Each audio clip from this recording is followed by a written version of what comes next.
Good morning from Najaf. This is my last moment here. I'm going to take a taxi to the south garage, Garage Janubia. Janubia means south. And I'm leaving my hotel here and heading down to Nasiriyyah, which is sort of midway between here and Basra, on the Shatt al-Arab and the Persian Gulf.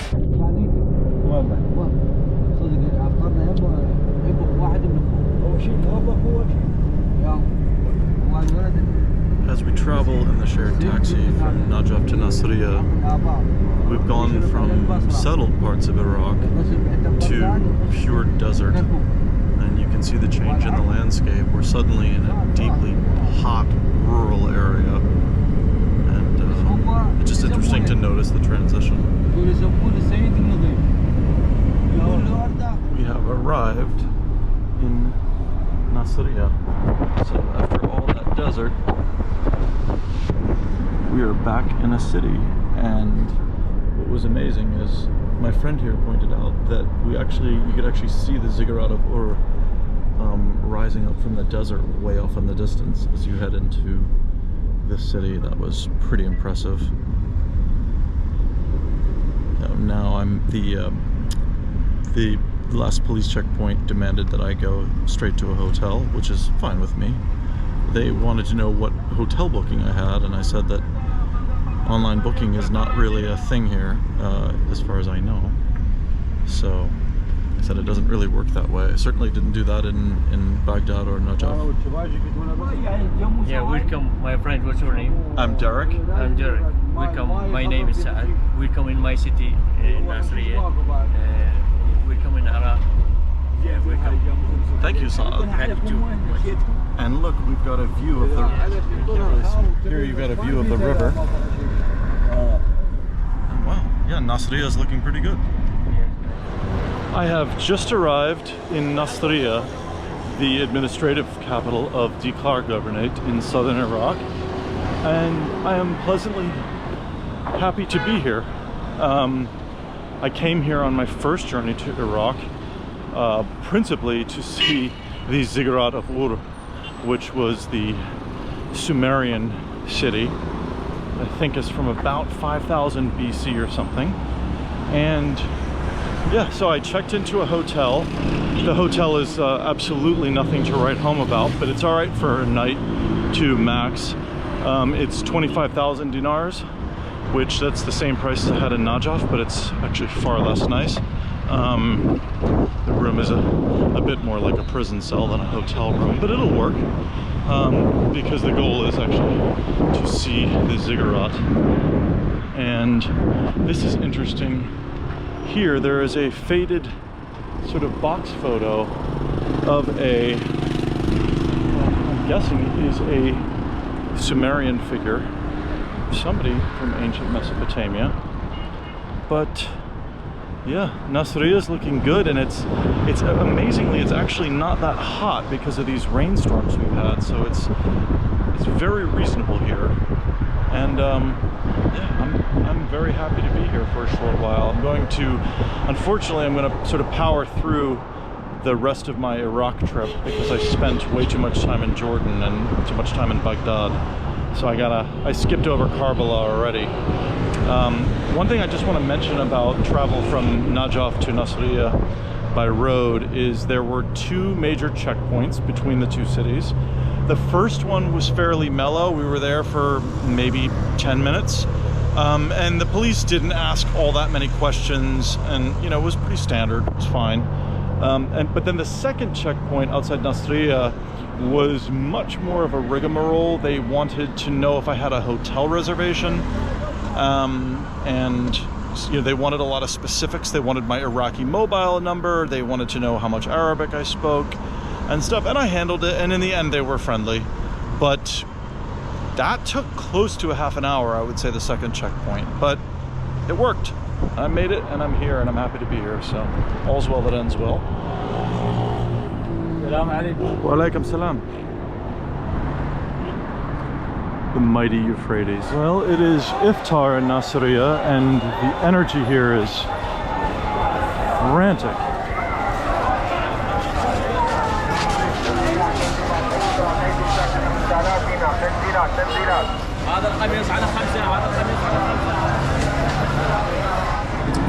This is Habubi Square, containing the statue of the poet Muhammad Saeed Habubi, who is an Islamic jurist and fought against the British and the Arab revolt and was killed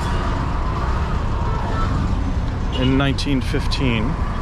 And he's considered a hero here in Nasiriyyah. I've forgotten actually that he was buried in Najaf with Imam at the shrine of Imam Ali, where I was in the last episode. And there were massive protests here that turned very violent in 2020, where Sadrists, that is followers of the cleric Muqtada al-Sadr, clashed with protesters from the Tishreen movement. And it looks like the roundabout, like a lot of other things I've been trying to visit here in Iraq, is fenced off and inaccessible. And this roundabout is my first memory of Nasiriyyah when I came here in 2003. And it's only like 2 blocks from the hotel where I'm staying now. And the statue's pretty cool. It's looking a little bit worse for the wear over the years. Assalamu alaikum. And yeah, I don't want to draw too much attention to myself by lurching over the fence to get a better view. But, you know, I'm here in Nasiriyyah with Amr, and we are driving out to the ancient city of Ur, which was the primary reason I came here. And hopefully we get in and it all works out. I don't know if you need a ticket or anything. I don't have any specific up-to-date information. Just driving out there.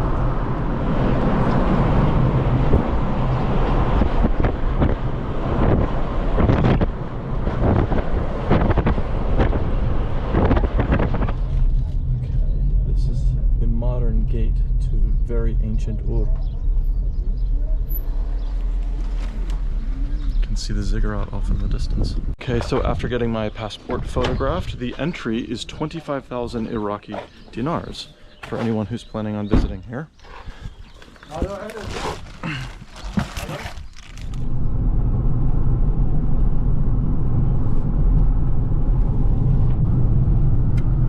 There it is, the mighty Ziggurat of Ur. Cannot believe that I'm actually back in this place. I mean, this is where I perhaps conceived the entire idea of the fabled city. It's exactly what my concept represents of wonderment in the ancient world.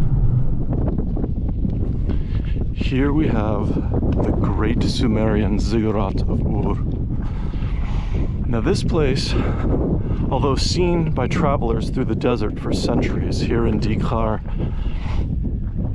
was excavated in the modern era by Leonard Woolley in a joint expedition by the British Museum in London and the University of Pennsylvania Archaeology Department in my hometown of Philadelphia. Excavations were conducted between 1922 and 1934 in the interwar period. The ziggurat has sat for quite some time in a very vulnerable location. It is next to Talil Air Base, and Talil Air Base was attacked by the Americans during the 1991 Gulf War. And then, to add insult to injury, in 2003 it was taken over by the United States Air Force after the Americans and British invaded southern Iraq on their march to Baghdad. And I think parts of the ziggurat actually got pockmarked when, wait a minute, is this closed off? When I first came to the ziggurat in May of 2003, I took a taxi from El Haboubi Square in downtown Nasiriyyah, not really sure what to expect, and I ended up doing a tour with the site's caretaker, who said that he had been here throughout the war and he had been here through the 1991 Gulf War. So he stayed the course 12 years apart, watching and maintaining the site and trying to make sure that it wasn't looted. And he ended up taking me, a group of American airmen, and a Canadian journalist called Jackie Northam, who is a legendary national public radio correspondent who was covering the Iraq War at the time.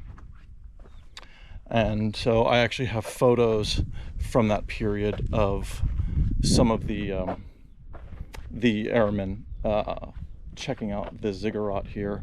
Now, I had seen a Scottish YouTuber who said that when she came here a year ago, that this was sort of the end days of being able to climb the ziggurat. And unfortunately, as I was afraid, she turned out to be right. So the main staircase is actually fenced off, and there is really not much you can do or see here. The staircase was actually rebuilt during the Saddam Hussein era in the 1980s. So this of course is not, I mean, as you might imagine, this whole staircase was bricks that were cast in the 1980s. I mean, it was built on top of a genuine staircase, but I mean,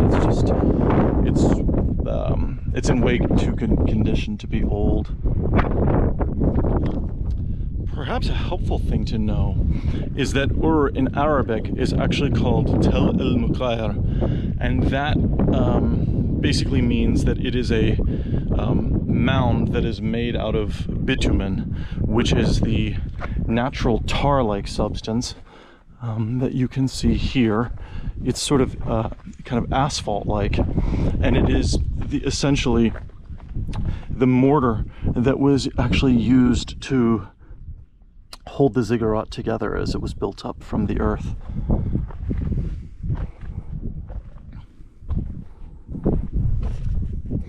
So I think, yeah, see here, from the Ba'athist period, they used actual concrete mortar. And see here, you see the bitumen, so you can actually see where the Saddam Hussein regime, it appears, had built up the ziggurat. So they had built it up quite a bit, it seems to me.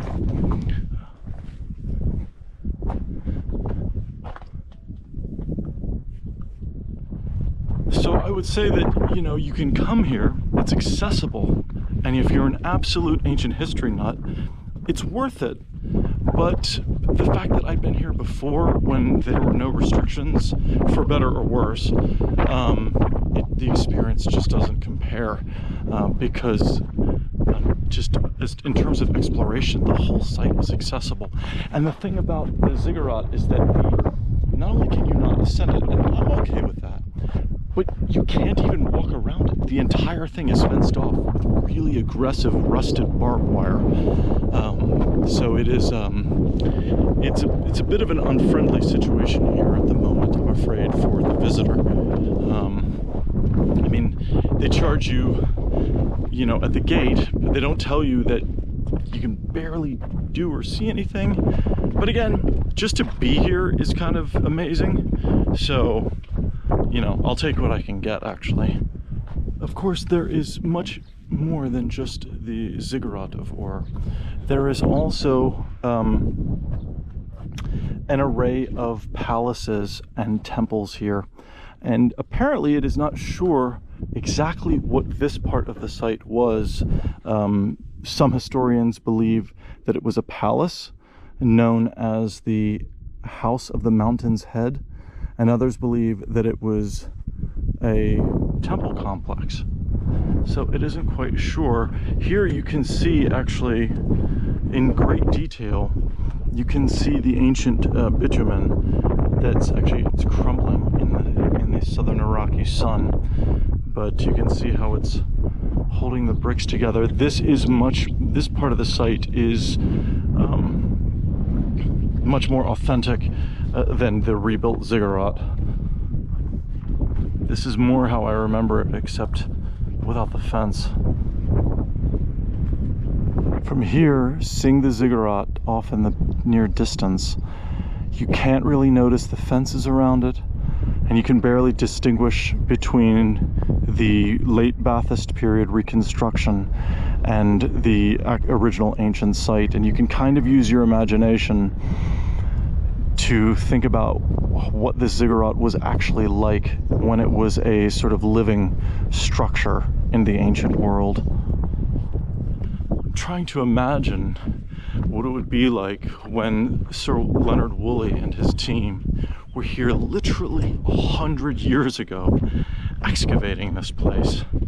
Just what that must have been like, and imagine the idols and cuneiform tablets they would have found. And of course I imagine, you know, much of it was sent to museums and some of it was probably absconded, looted, and a lot of it was sent back to the West. I think much of the relics reside at the University of Pennsylvania Museum, and probably a good bit also at the British Museum. This here is a grave complex for both royals and a mix of commoners that included soldiers, musicians, artists, and other people who entertained the kings and queens. And this looks to be about as close as you can get. One of the things that absolutely fascinates me is that apparently what was found in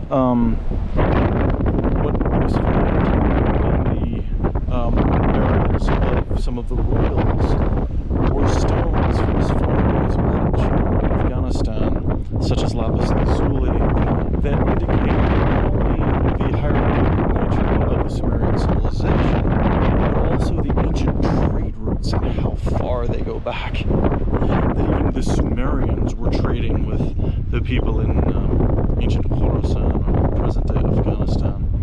That to me is super interesting. Love learning about those trade networks.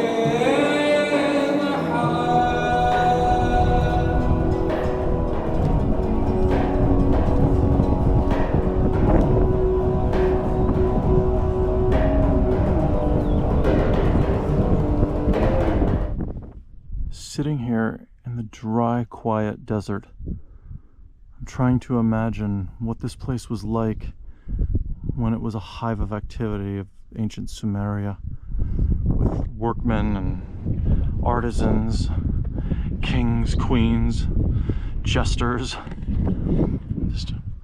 You really have to use your imagination here. Everything now is sort of basically of two colors. You have the sandy to red brick, and then you have the faded black bitumen that holds it together.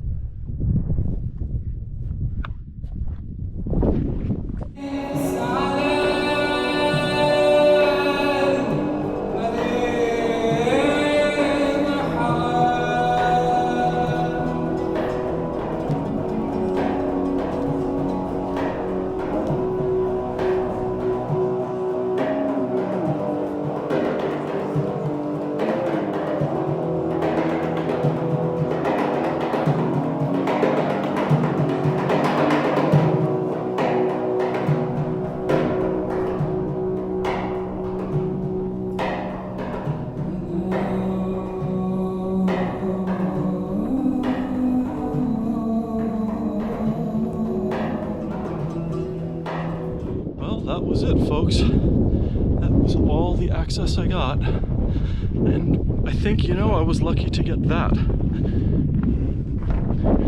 So my driver is, I think, itching to go back to the city, or maybe he's being told to leave. He was kind of barking at me while I was trying to get those last couple of shots.